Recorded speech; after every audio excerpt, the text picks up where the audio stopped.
Tako da nemam ti pojma. Je li ide i Fikret? Car? Mislim da ne, sad nemam pojma, nisam to... Miljana. A dobro, Miljana je tamo domaća i evo, to je njoj druga kuća. Da, ali ja sad kunem ti se, ja ne bih mogla 10 mjeseci. Previše. Pa ja ne znam što je to ljudima zanimljivo za gledat. Majke mi, pošto jedni te isti skroz ulaze, šta je tu zanimljivo? Da, pa ne treba i drugo. Rekla uživo u programu da ulazi.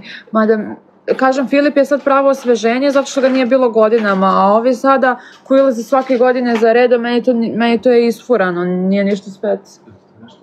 Ma bježi, evo. Kako to zove sad, Elita?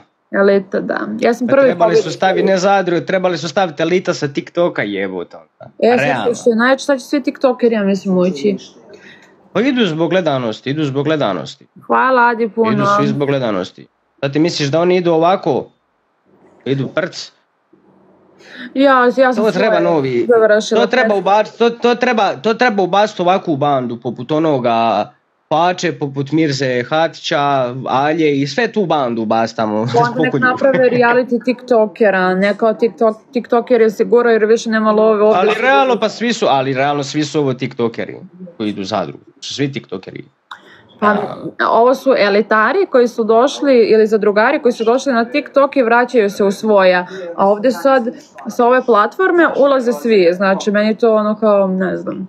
Ali kakva je to elita, jebote kad ta elita brže propadne nek što se stvori u 9 mjeseci, realno. Kog sad pamte, pa ne, ali evo, kog sad pamte da je bio u Zadruzi, evo od prošle Zadruge, kog pamte da je bio? Pamte, Gastos Anđela, evo ja... Uroš. Ne, od prošle. Pa ima par imena koji su se istakli, mislim. Pa dobra, ali ko priča o njima više niko je, ko da nije nikad ni bilo, a 9 mjeseci tamo čamije za šta? Pa svako ima svoje vreme, da li će ga iskoristiti ili neće, to je na njima, svako ima rok trajanja. Tako je, upravo su, poče vapi. Ljudi, 4 ruže. Ide babe. Pa nećemo ispuniti. Ljudi, ajmo timsko srce gore lijevo uzime.